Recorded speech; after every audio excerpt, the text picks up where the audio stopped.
Turkey currency మోసం కేసుకు సంబంధించి మధ్య మండలం డీసీపీ కమలాసన్ రెడ్డి మాట్లాడుతున్నారు. ప్రత్యక్ష ప్రసారం ద్వారా చూద్దాం. దీనిలో ఒకతను రత్నకుమార్ అని ఇతను రియల్ ఎస్టేట్ బ్రోకర్గా పనిచేస్తున్నాడు.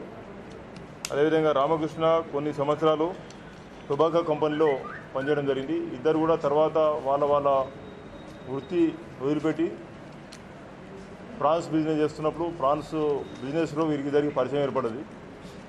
తర్వాత కొన్ని రోజులకు రత్నకుమారు ఒక వ్యక్తి దగ్గర పలాసలో, శ్రీకాకుళం జిల్లా పలాసలో ఒక వ్యక్తి ద్వారా ఈ ఇటాలియన్ టర్కిష్ కరెన్సీని అతని దగ్గర తీసుకోవడం జరిగింది. ఈ టర్కిష్ కరెన్సీ అనేది 2005లో టర్కీ గవర్నమెంట్ బ్యాన్ చేయడం జరిగింది. మొత్తం అన్ని ఈ కరెన్సీ నోట్లన్నీ విత్డ్రా చేయడం జరిగింది. అప్పటికే చాలా కరెన్సీ నోట్లు సర్క్యులేషన్లో ఉన్నాయి. ఇది మన దేశంలోకి వివిధ మార్గాల ద్వారా తీసుకురాబడ్డాయి.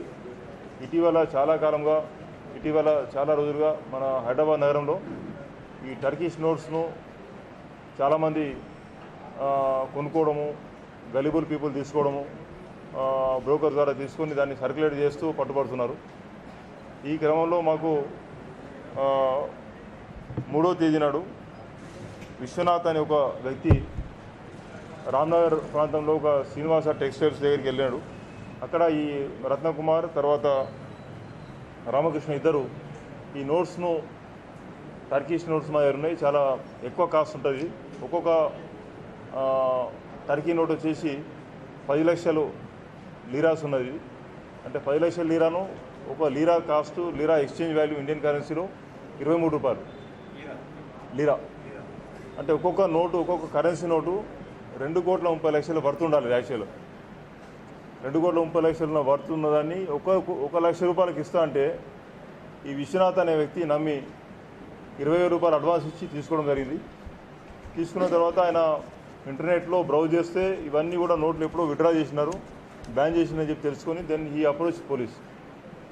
ఆ రకంగా మాకు వెలుగులోకి వచ్చింది. మేము కేసు ఇన్వెస్టిగేషన్ టేకప్ చేసిన సందర్భంగా మరి ఇద్దరిని కూడా మేము ట్రేస్ చేసినాం. ఇద్దరిని పట్టుకొని వీళ్ళని ఇంటరాగేట్ చేస్తే వీళ్ళ దగ్గర 96 ఈ లీరా కరెన్సీ ఉన్నటువంటి ఈ డినామినేషన్ ఒక్కొక్కటి 10 lakhs లీరా డినామినేషన్ ఉన్నటువంటి ఇటాలియన్ టర్కీ కరెన్సీని మేము సీజ్ చేయడం జరిగింది. దీని ఒరిజినల్ వాల్యూ ప్రకారం చూస్తే 220 కోట్ల వర్త్ కరెన్సీ. ఇది 220 కోట్లు ఇండియన్ కరెన్సీలో దీని ఎక్స్చేంజ్ వాల్యూ. మేము ఈ ప్రెస్ మీట్ పెట్టే అవసరం లేదు, ఎందుకంటే ఇది అన్నీ కూడా బ్యాండ్ ఎప్పుడో విత్డ్రా చేసినటువంటి టర్కీ నోట్లు ఇవి. జనాలు చాలామంది నమ్మి మోసపోతుంది కాబట్టి నేను ప్రెస్ మీట్ కండక్ట్ చేస్తున్నాం. ఇటువంటి మోసగాలు వచ్చినప్పుడు ఎవరైనా సరే, ఎనీ రీజనబుల్ పర్సన్, జాగ్రత్తగా ఆలోచించే పర్సన్ ఎవరైనా సరే 2,20,00,000 రూపాయల వర్త్ ఉన్నటువంటి కరెన్సీని 1 లక్ష రూపాయలకు ఇవ్వడానికి ముందుకు వస్తే దాన్ని ఎవరైనా సరే అనుమానించాలి. ఇది మేము ప్రజలకందరికీ మా విజ్ఞప్తి ఏంటంటే, మోసగాళ్ళు ఇట్లా చాలామంది ఉంటారు.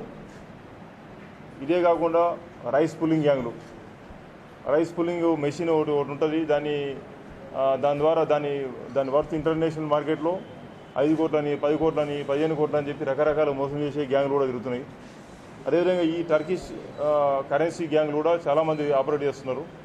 వాళ్ళ దగ్గరికి ఏదో రకంగా వచ్చిన దాన్ని వదిలించుకోవడానికి 2,30,00,000 పడుతున్న దాన్ని 1 లక్ష రూపాయలకి ఇస్తా అంటే ఈ వ్యక్తి నమ్మి మోసపోయి 20,000 రూపాయలు పే చేసి మిగతా నేను బ్యాలెన్స్ తర్వాత ఇస్తా అని చెప్పి తీసుకోవడం జరిగింది. ఆయన మంచి పని చేసినాడు. అట్లీస్ట్ మోసపోయినా మాకు వెంటనే అప్రోచ్ అయినాడు. ఇట్లా మోసపోయి అప్రోచ్ అయిన వాళ్ళు చాలామంది ఉన్నారు. ప్రజలకు మా పోలీస్ విజ్ఞప్తి ఏంటంటే, ఏదైనా తక్కువ ధరకు ఎక్కువ కరెన్సీని తక్కువ ధరకు అమ్ముతున్నారంటే వెంటనే దాన్ని సస్పెక్ట్ చేయవలసి వస్తుంది. ఎనీ రీజనబుల్ పర్సన్ 2,30,00,000 వర్త్ కరెన్సీని 1 లక్ష రూపాయలకు అమ్ముతున్నారంటే వెంటనే రియలైజ్ కావాలి, ఇది మోసం చేస్తుందని చెప్పి వెంటనే పోలీస్కి అప్రోచ్ కావాలి.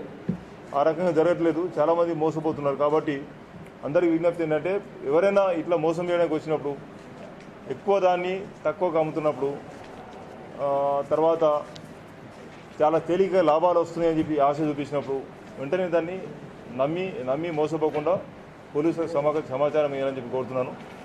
ఇవి అందరూ కూడా మరోసారి మీడియా ద్వారా హైదరాబాద్ నగర ప్రజలందరూ కూడా విజ్ఞప్తి చేస్తున్నాం.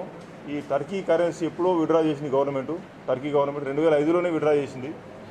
2005లో విడ్రా చేసినటువంటి ఈ టర్కీ కరెన్సీని రకరకాల పర్సన్స్ మన దేశంలో సర్క్యులేట్ చేయడానికి తక్కువ ధరకు అమ్ముతామని చెప్పి సర్క్యులేట్ చేయడానికి ప్రయత్నం చేస్తున్నారు. దాన్ని ఎవరు కూడా చూసి మోసపోవద్దని చెప్పి మేము విజ్ఞప్తి చేస్తున్నాం. అదేవిధంగా కొన్ని గ్యాంగులు కూడా ఆపరేట్ చేస్తున్నాయి హైదరాబాద్ నగరంలో.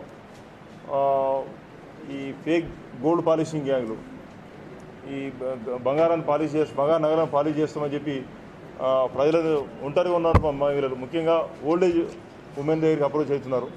60 ఏళ్ళు పైబడ్డటువంటి మహిళల దగ్గరికి అప్రోచ్ అయ్యి మీ 50 రూపాయలకు 100 రూపాయలకు మీ నగలను బంగారం పాలిష్ చేస్తాము, దానివల్ల కొత్త నగలు కనబడతాయని చెప్పి మోసం చేయడానికి ప్రయత్నం చేస్తున్నారు. అటువంటి గ్యాంగ్ను కూడా మేము ఫాలోఅప్ చేస్తున్నాం. మరి ఇటువంటి రకరకాల చీటింగ్ గ్యాంగ్లు బయలుదేరినాయి కాబట్టి ప్రజలు అప్రమత్తంగా ఉండి వెంటనే మాకు సమాచారం ఇస్తే ఇటువంటి చీటింగ్ గ్యాంగ్లను మేము పట్టుకోవడానికి అవకాశం ఉంటుంది. ఈ కేసులో మాకు ఇన్స్పెక్టర్ మోహన్ కుమార్ ఆధ్వర్యంలో మా team Musheerabad crime team led by Santosh Kumar, Bhaskar Rao crime team అందరూ కూడా బాగా పనిచేసినారు. దీన్ని మా ఏసీపీ నర్సయ్య, చిక్కడపల్లి ఏసీపీ నర్సయ్య ఆధ్వర్యంలో వారి సూపర్విజన్లో ఈ గ్యాంగ్ను పట్టుకోవడం జరిగింది.